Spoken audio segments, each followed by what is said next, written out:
all of the nightmare scenarios that you can possibly think of, we thought of them.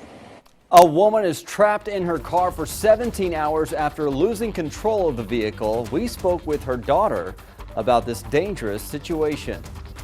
Thanks for joining us tonight here at 6. I'm Brian Sanders. Karen is off this evening.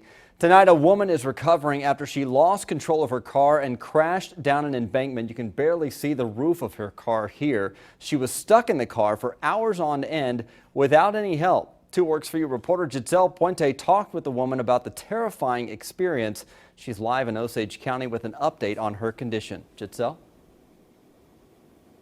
Brian, I can tell you she'll be okay, but she will need a surgery for her broken ankle. She fell down this embankment and tried to crawl her way back to the road to get help, but she kept falling back again due to her broken ankle. Now, the fire department in Hominy says she's very lucky to be alive. I had tried to get some sleep and I heard my dad and my godfather talking in the living room, and I said, what's happening? And he said, I think they found her. And I said, is she alive?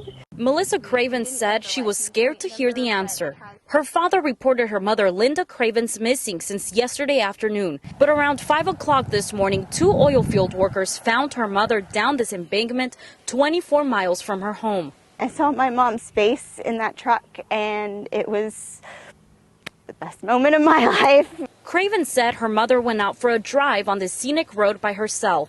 She somehow lost control of her car and slid down the ravine, too far for anyone to see or hear. She had to crawl out of her car and then crawl up this very steep embankment during a rainstorm. She was there for 17 hours before she managed to crawl out and get help. She had this flashlight in her purse, and she took it with her up the embankment, and she waved it around. She said this situation could have been much easier if her mother had had her cell phone with her. Always carry that cell phone, you know. I mean, you can't predict when you're going to be in a vehicle accident. The fire department says it's always a good idea to have your warning lights on and honk and just try to get anyone's attention if you can, and always have your cell phone when you leave the house. Reporting in Osage County, Giselle Puente, 2 Works For You.